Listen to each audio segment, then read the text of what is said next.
Okay, today's notes are graphing linear functions, and I forgot to record, so we're going to actually start with problem number, on the second page, x-intercept and y-intercept. Okay. So you didn't miss much, but we'll start from here for now. So a point where the graph touches the x-axis is the x-intercept, or in other words, the y value is 0. So that's an important thing to remember. And in an x-intercept, the point looks like x, 0. The y value is 0. In a y-intercept, it's a point where the graph touches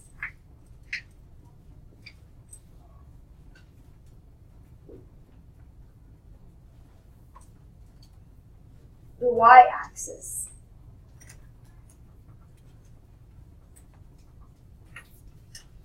It's called the y-intercept. And in the y-intercept, actually, you guys, the x value is 0.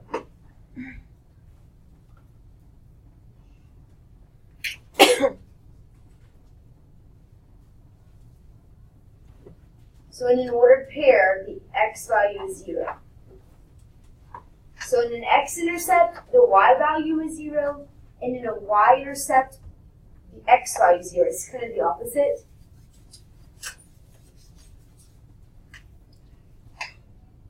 Okay, we now have graphed lines, okay, which we just did. We graphed a line by looking at a point, starting at 1, 1, and your slope is 2, 3. So you start at 1, 1, you go up 2 over 3, up 2 over 3, correct? That's one way to graph a line. Another way to graph a line is actually by finding the intercepts. Because if you think about this for a second, if I gave you a point on the y-axis, a y-intercept, and a point on the x-axis, an x-intercept, I now have a line, because all I need to do is connect them. I didn't need to know the slope, right? So sometimes you don't have to have the slope in order to graph a line. So there's your line. This point here says find the intercepts at each line and graph. So we're going to find the x-intercept and find the y-intercept. Start kind of over here on the left where you won't really have room. So x-intercept. We already talked about that. If it's an x-intercept, it means that the y value is 0. So we know it's something 0. They're actually very fast to find. So if you look at this equation, I'm going to plug what value in for 0? Y. So you have 2x minus 3 times 0 equals 12. And every time you plug in 0 for y, what's going to happen to the y? What's negative 3 times 0? 0. So the y does what? It just goes away, leaving us with 2x equaling 12. So x is 6. Okay? So therefore, the x-intercept is 6, 0. Now move to the y-intercept. The y-intercept means that in an ordered pair, the x value is 0. So if you're going to graph, if you're going to find the value, and all they gave you was an equation, you go back to the equation. This time you're going to plug 0 in for what? X. Which makes, actually, guys, the 0 just go away. So it makes the x go away, is what I meant to say. Negative 3 now equals 12. Divide by negative 3. So your y-intercept is 0, negative 4. Take those 2 points over to the right and graph them. 6, 0. 0, negative 4.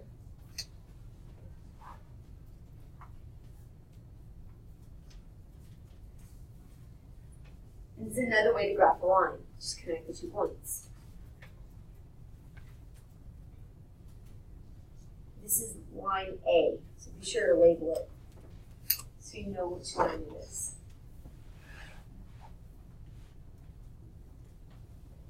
Okay? Moving on to B, what's the directions? You know what you're doing. What are the directions? graph the line using the what? The intercepts, right?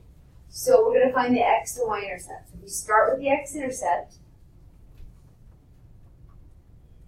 we know that means that we have a y value of 0. So we take a look at the line over here, and instead of y, we are going to put in a 0 for y. What happens? I don't even need to do it, because what's going to happen to the y? It's just going to what? Go away, right? Disappear.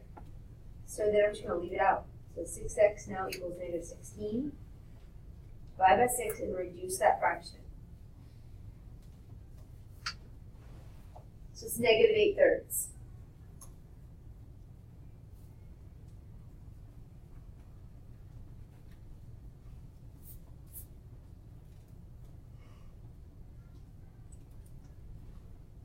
Move to the y-intercept.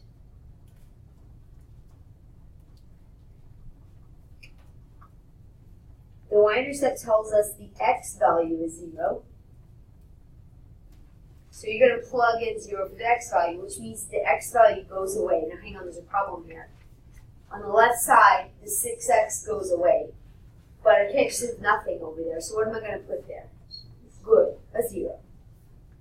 So 0 equals 14y minus 16. Move your 16 over, divide by your 14, and reduce your fraction.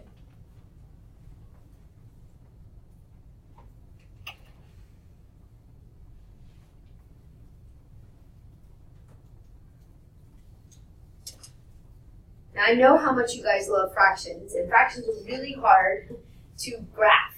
So what I recommend you doing when you're trying to graph a fraction, kind of mentally get a decimal value for it.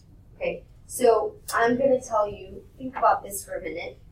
This is negative 8/3. How many 3's fit into 8? 2, right? So this is the same thing kind of as negative 2 and 2/3, which is the same as negative 2.6 repeating, right? That's easy to graph.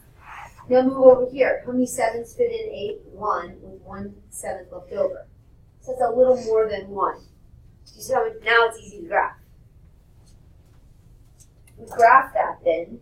We're going to go to negative 260.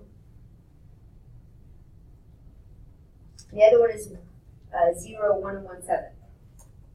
Connect them. And don't forget to label that that's line B.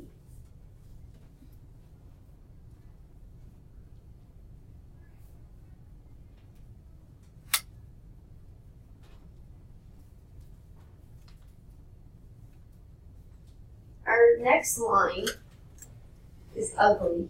Okay, do you see all those fractions in there?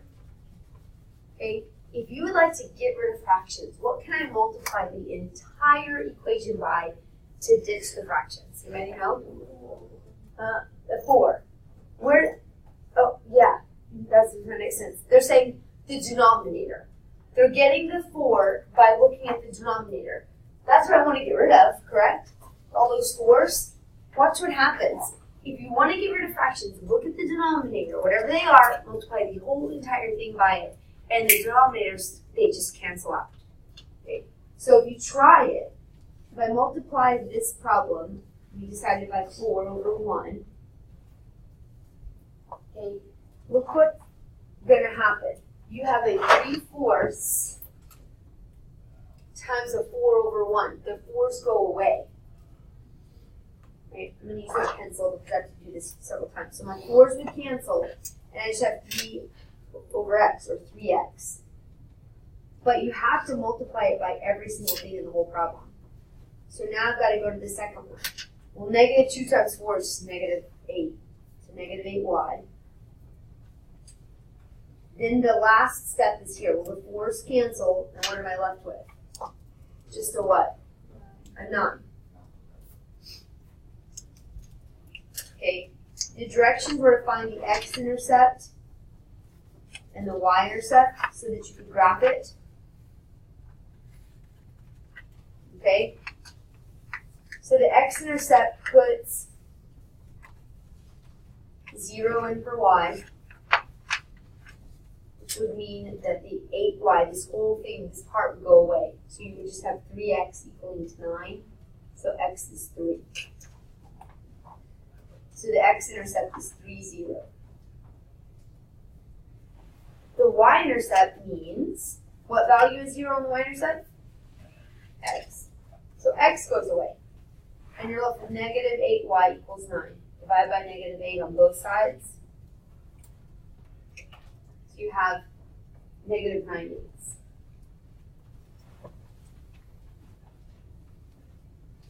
Okay, you graph both and connect.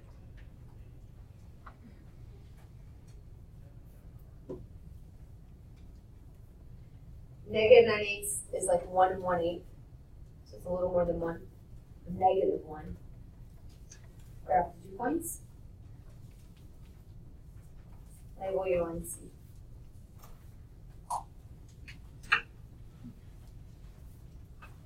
Okay, so now we've studied several different ways so far. We've studied how to graph a line if I gave you a point and a slope. We've studied how to graph a line by finding the x and the y-intercepts. The third way, the way that you guys are completely used to and probably do the very most, is to put it in what form? What's this called? Good, slope-intercept form. Do y'all remember it? What form is that then? Tell me. Yay. Right, wasn't I supposed to be? That's right. B is where I should do what? It's called the B, but what else is it called? The y-intercept. And it's where you start. And what does M stand for? The slope.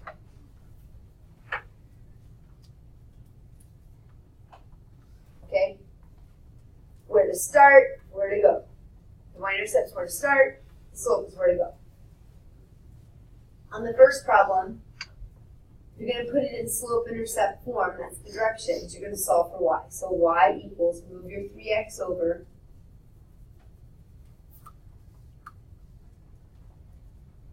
Okay? The 5 tells us the y-intercept. In other words, where to start. Start at 5. And what's the slope? It's a whole number. So what do we do with it? We put it over what? 1. So down 3, right 1. You showed a negative slope if you did it right. And for time, we're not going to graph all of these. Okay? That's the first one.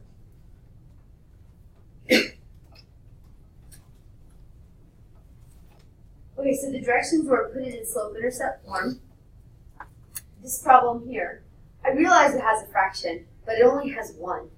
And you're actually going to take this fraction, and you can have 2 options. You can multiply the whole thing by 2, or you can multiply the whole thing by 2/3. You decide. Okay? If you choose 2, you're going to do the whole fraction, multiply it by 2. We picked 2 because it's in the denominator, and the denominator is what we're trying to get rid of. So they would cancel, leaving me with 3y. And I would multiply it by the x, and then 3. Now to solve for y, divide everything by 3. Sorry. Everything, not just part. Okay. Letter C. You're going to try to graph this one, and you're going to put it in slope-intercept form. Move the 2x over. Do we like it to say negative y or positive y is the answer? So what are we going to do to everything in the whole entire line? Change the what? Change the sign, right? Kind of like dividing by -1. So change the sign of everything. This becomes y, becomes a negative 2x and a negative 6. If I was going to graph this, I would start at negative 6 on the y-intercept, and I would go down 2, right 1, down 2, right 1. What kind of line is D? Vertical or horizontal? Okay. I tell my kids, if you struggle with this line, graphing these, do exactly what it says. It says x. So go to the x-axis and graph something that's negative 4. So I'm going to the x-axis. I'm going to go to negative 4. I'm right here. X equals negative 4. Okay. There's two options of drawing a line. I can go horizontally, which is the axis, so that's probably not it, right?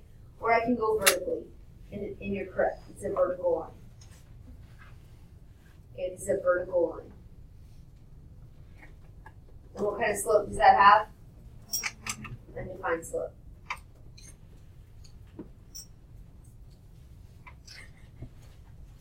E says don't graph.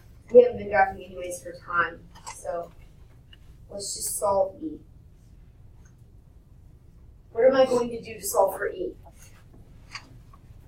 Multiply the whole, it's got a bunch of fractions. If you choose to get rid of them, what should we do with it? You could, or you can multiply the entire fraction by what? A 4 or an 8? What's your opinion? Yeah, 4 is not going to get rid of it. We want to use what, remember what they called what you would use for a common denominator, or the least common denominator, right? Yeah, you're looking for the least common multiple, which is what? An 8. So multiply the entire equation by an 8. So the first step, the 8's would cancel and just drop down your 3x. Then you go to the next one. I'm using a pencil for this one. The 4 cancels with the 8 and gives me a 2. So a 5y and a 2 make how much? How much? 10y. Excellent. Okay. Then lastly, you want an 8 times the 5, which is your 40. And then solve for your y. You have to divide everything by 10. All of it, not just part. Which is where I got the negative 3/10 plus 4, not 40. Okay, we're getting close. You guys are doing great. Some of you are sleeping. Wake up. I'm going to go to Jumbo Jacks. Come on, wake up. We're almost done. Okay, some of it's easy, but you still have, there's little bits and pieces that you might not have known, okay, or need help with it, right? So let's go to this one. You might remember on number 1, A, how to graph it, what to do, and what it means. The whole room could answer me right now and could stop. Right? Okay, tell me what. What kind of graph does it look like? Help me out a little bit. It's a line if it's not equal to a dash. Perfect. That's what I was looking for. So less than or greater than is a dashed line. Excellent. What else? That's right. And then because it's an inequality, remember, we shade. Do you remember all that? Is it coming back to you a little bit? Okay. Why do you think we shade? Why are we structured? Oh, that's better. What? Why? Yeah. It's different than a line. On a line, the only thing that works is the line only. But just like we were doing earlier, if I tell you x plus 2 is greater than 5, x is greater than 3, all numbers bigger than 3 work. Same with this. Lots of points make this true, not just some points on a line. Do you see the difference? Okay, just like here, only 3 makes this true, but all numbers bigger than 3 make this true. Okay, and that's the only difference. It's very easy. So let's try it. A couple of reminders. You already knew this. Remember, these are dashed if they're less than or equal to. This is a solid line if it's got the equal to underneath. I think that you got. Now, a little trick that I tell kids to do is if it's greater than sign, so greater than, to color or to shade, you can jump up off your line. Some people call it up, above, and below. But guys, when your slope is really steep, that can be confusing as to what actually qualifies. Have you ever done this maybe in 8th grade and missed a problem because this line was so steep you thought one section was supposed to be shaded and it wasn't? Okay, if you'll just take your pencil and jump up, you'll never miss it. And on the flip side of that, less than, you jump down. And you don't have to use my method. You can do whatever you want. It's just a way to help you remember it. Greater than, jump up. Less than, jump down. So let's graph. This one starts at 1. My slope is 2. Rise 2, run 1. Rise 2, run 1. Let's rise over run. We already decided that it's a dashed line. Here's my dashed line. okay? And then you are going to jump what? It's greater than, so jump, take your pencil and jump up. So all of these points, you can plug in anything you want, anything. Right? For example, if I plugged in negative 3, 3, try it. I plugged in negative 3, 3, and that tells me that positive 3 is greater than negative 6 plus 1. Is 3 greater than negative 5? Yes. Every point in that shaded region works. Does a point on the line work? I see some heads. Yes or no? That's right, only when it's what? Solid. You know what would happen in this? It would be like 3 is greater than 3. You get the same number. If 3 is not greater than 3, 3 equals 3. Okay, try this one. Solve for y.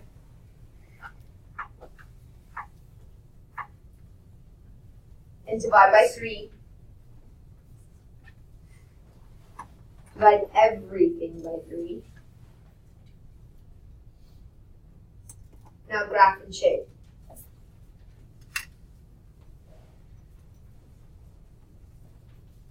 You'll know you graph the line right. It's a negative slope. Down and to the right. Down and to the right. Okay, there's one way here. On the solid line this time, make yourself a note. Solid. And it's less than. So you're going to jump up or down. Less than is up or down. Down.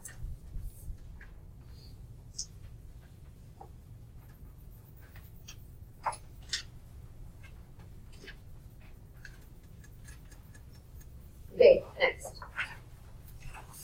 We're not going to do 4 because of time. We're going to do 3 and 5. On number 3, you're going to solve for y. Be careful, this is a tricky one. Negative y, I'm going to move the 1/2 over. So negative y is greater than negative 1/2 x plus 3. You could have multiplied the whole fraction by 2, but it isn't going to matter because you moved it over anyways. Okay, negative y. So essentially I'm dividing everything by negative 1, correct? Which flips the direction of the inequality.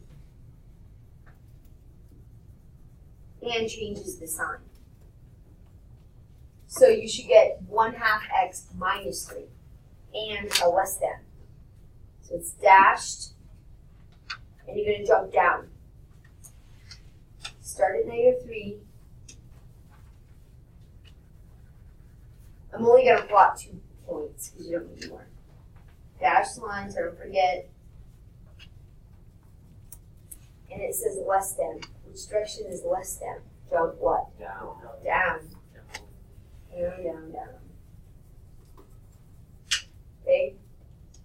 Go to 5. I'm going to give you a second to see if you can do it on your own. Write an inequality. Okay? It's going to be y something mx plus b, correct? This is the equation for it. We're going to alter it, but what 2 things do I need? A slope and a what else? And y-intercept.